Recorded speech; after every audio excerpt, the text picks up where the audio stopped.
Shalom, Rastafari. We want to present both sides of when we say the argument or the reasoning right here. In the previous vlog for this RSS number 8 for Shabbat Vayishlach. There we go right there. Shabbat Vayishlach, which is Senbet Lake, or in the English, Sabbath, and he sent, based on the key words in this Torah portion, reading and feeding, Vayishlach Yaakov Malakim al Malakim lepaneo al Esau achayo, and he sent messengers before him to Esau, to Esau, right? And Jacob, right? Jacob sent messengers before him to Esau, his brother, with a particular message, right? With gifts, right? With gifts. Well, actually, this is a threefold preparation. There's a threefold preparation, right? For war. It's a preparation of I war. So even right here, we have, in that sense, a state of a Cold War. And I began to explore the psychology, more of the psychology of Esau and Yaakov. Let's remember that they're both from the same matrix. They're from the same matrix. They're from the same matriarch. They're from the same womb, right? Of the same father and mother, but they're two manner. They're two manner of people, right? Two manner of people. Which will be born and were born of Rebekah, of the matriarch Rebekah. The one will be the stronger, right? And one will be the elder. And it says that the elder would serve the younger. Have we forgotten that word of prophecy right there? So if we look at this and say, did Jacob make himself a slave? Did Jacob make himself Esau a slave? That can be seen in the text. That can be argued in the text. And among the Chabarim and the Talmudim and the Declamas Amorit of the King of Kings, the disciples of the King of Kings Christ in Yeshiva, this is what I as the Chabarim should reason on. Sharpen I swords, as it were, the word of truth. Because in looking at the scripture from that perspective, it could be argued, as some of the Rambam and the Rebinat, the rabbis, have argued, that by that action of Yaakov in sending the messengers with the gifts and with the message, especially with the message of saying, like this saith and says thy servant Yaakov, he has made himself a servant to his brother Esau. Now, can you cite that? Can you see that? I could cite that and see that. And as I began to meditate and I was reasoning, this is between the time that the first vid that I've put forward, right, with the same word pick and word art. And this here is the follow-up to say that that's a good argument, and it's good for us to explore that. I think there is a object lesson and a learning lesson. Remember, we began off to say that there's much that we can learn from our patriarch Yaakov. But in looking at this, we want to look at the good, the bad, and the so-called ugly. But we want to see the full picture. So in examining this Torah portion and the first aliyah, right, in this loaf of bread, right, for this sabbatical, for this Shabuah, for this week, in John's bread for this week, Vayishlach, for Shabbat Vayishlach, and he sent. The previous Torah portion, number 7, was, and he went. You see, he went from Esau, because Esau wanted to kill him because of the matters concerning the Bekorah, right, and the Baraka, concerning the birthright and the blessing. As we have taught and explained that along with that birthright, there is a blessing, a Baraka, that's appropriate for that Bekorah, So the Bekora, right, is the birthright. And then there is a blessing, a baraka, that is proper for that Bekora. So if you are the firstborn, right, and you have the right of the firstborn, then there is a particular baraka, blessing. And this is what Esau was ineligible for. It's what he was ineligible for.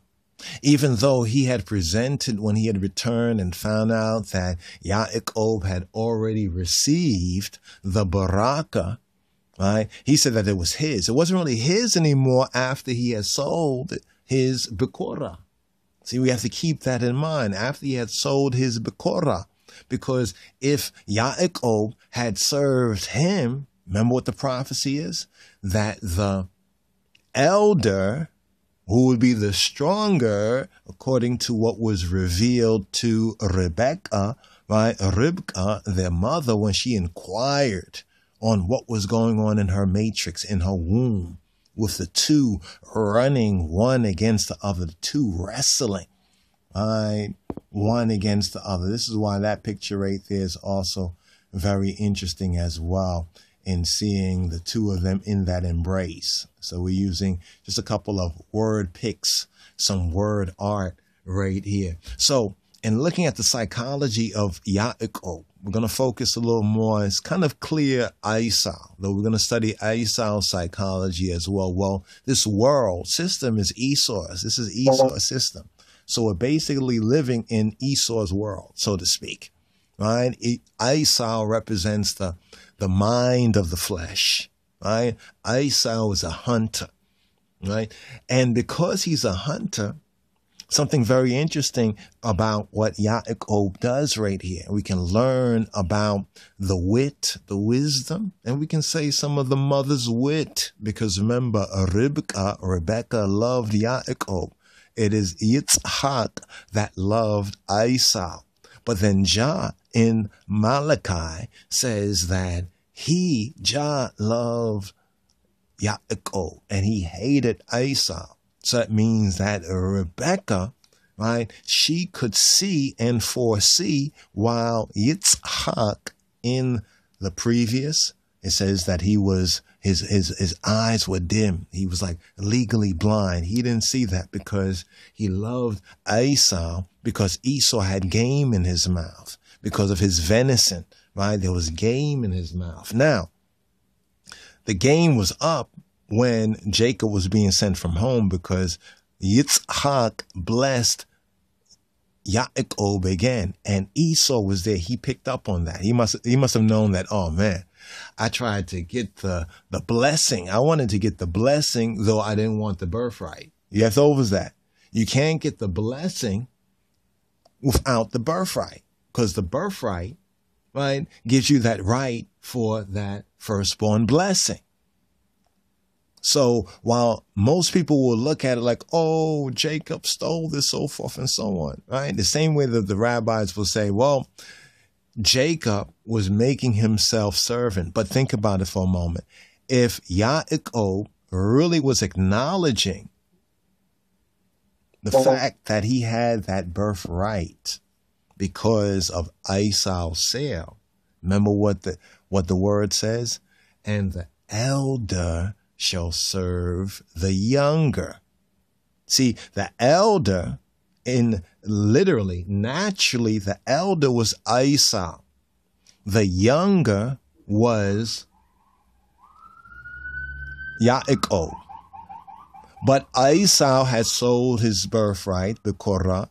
He had lost, with selling the Bekorah, he lost the Baraka, but Yaakov, through his mother's wit, Rebekah's wit, her wisdom, made sure that he would receive the Baraka that belonged to the Bekorah.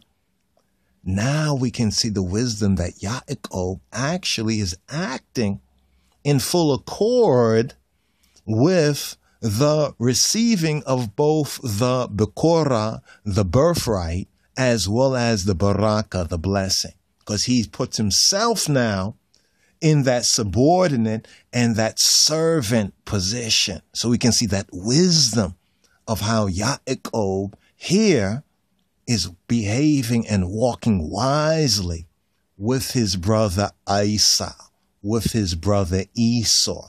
And thus we learn more about that threefold preparation in our fight, right, against Esau, and his descendants in spirit and in truth, prayer, the gifts or appeasements, and war.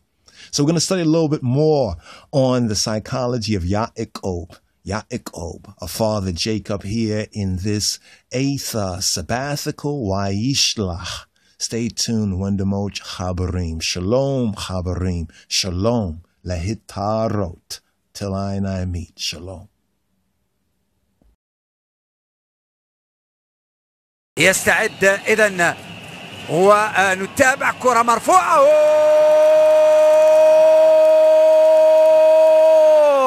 يا سلام على السرعة الفائقة.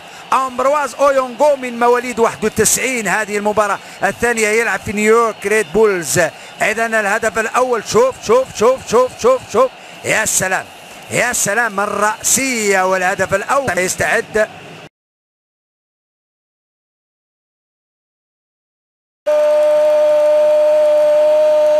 يا سلام يا سلام، هذا ستيفان بيا.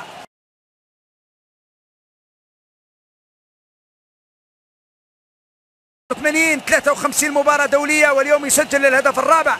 لاعب إشبيليا اللاعب الذي سمح للمباراة النهائية عندما سجل هدف تاريخي في الوقت بدل الضائع. إذن هكذا الكاميرون يسجل الهدف الثاني عن طريق ستيفان بيا.